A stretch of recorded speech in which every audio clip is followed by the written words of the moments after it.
terra xa somente sé, un pobo aquí, outro acolá, mil árbores, monte raso, un ceo chumbo e tráxico, no que andan as aves a voar. O resto é soedad.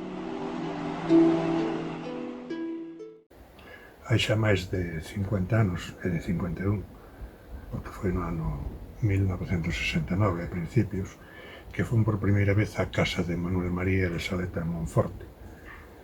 E desde aquela, pois, Manuel foi para min o meu primeiro gran mestre de literatura, o gran mestre tamén de comportamento humano, de comportamento político, ainda que non sempre soupen estar á altura del. E foi un dos tres amigos, fora da miña familia, dos tres amigos máis importantes que tiven, non? El, Xosé María Álvarez Velázquez e Méndez Ferrín. Nestes 50 e pico de anos, os 15 últimos xa de ausencia, Manuel sempre estivo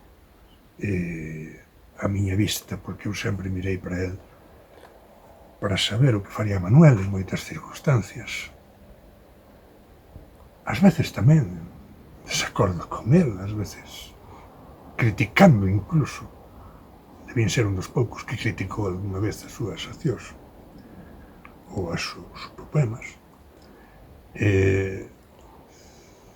A vida, a miña vida sin el sería enormemente distinta e desde logo sería en moitos aspectos inferior.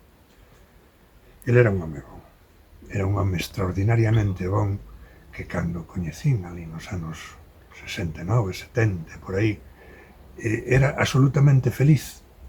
Cando aparecía algún rapaciño como a min, eu tiña 17, 18 anos, cando aparecía algún rapaciño como a min, facía versos ou se preocupaba das cuestións da nación galega, se achegaba o nacionalismo, o coñecemento da patria, o amor da patria de alguma maneira, non?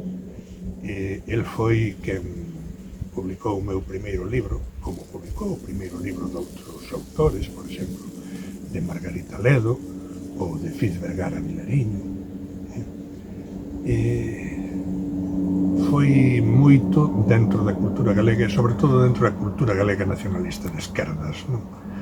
Foi unha referencia continua, foi un dos grandes nosos poetas nacionais e hoxe, 15 anos despois da súa morte, é unha das ausencias máis dolorosas que sinto na miña vida.